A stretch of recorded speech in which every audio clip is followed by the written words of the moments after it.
Last Sunday Amaravati చూసొద్దామని వెళ్ళాం కదా. వెళ్ళాక నాకు అర్థమైంది అమరావతికి పురాతన స్టోరీ ఉందని అండ్ అమరావతికి బ్రిటిష్ వాళ్ళకి సంబంధం ఏంటని. ఆ స్టోరీ కూడా చెప్తా చూసేయండి. ఫస్ట్ అయితే పంచరామంలో ఒకటైన అమరారామంకి వెళ్ళాం. ఈ టెంపుల్ స్టోరీ కూడా ఆల్రెడీ షార్ట్ వీడియో చేసా, చూసే ఉంటారు. చూడకపోతే వెళ్ళి చూసేయండి. టెంపుల్ నుండి అమరావతి స్తూపం 1 కిలోమీటర్ డిస్టెన్స్ ఉంటుంది. అమరావతిలో గౌతమ్ బుద్ధుని అవశేషాలను పూజల నిమిత్తం పొందుపరిచి వాటిపై కట్టిన కట్టడమే ఈ అమరావతి స్తూపం అంట.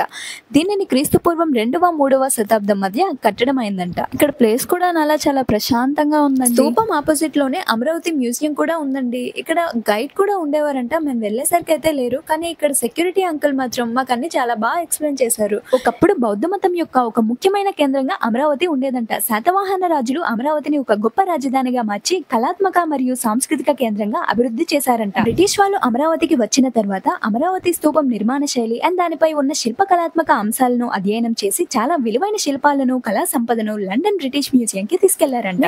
బుద్ధుని యొక్క స్టాచ్యూ ఇక్కడ నుండి 1 కిలోమీటర్ ఉంటుంది. సుమారు 2000 ఏళ్ల క్రితం శాతవాహనుల కాలంలో అమరావతిలో బౌద్ధ ఆరాధన ఎంతో విస్తరించి ఉండేదంట.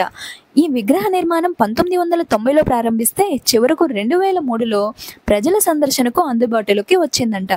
ఇక సుమారు 125 అడుగుల ఎత్తులో కృష్ణా నది ఒడ్డున నిర్మించబడింది ఈ విగ్రహం. మరి ఇంత మంచి విషయం చెప్పినందుకు మా వీడియోని లైక్ చేసుకొని మన ఛానల్ ని సబ్స్క్రైబ్ చేసుకుని ఇక ముందు పెట్టబోయే వీడియోస్ అన్నింటినీ చూసేయండి.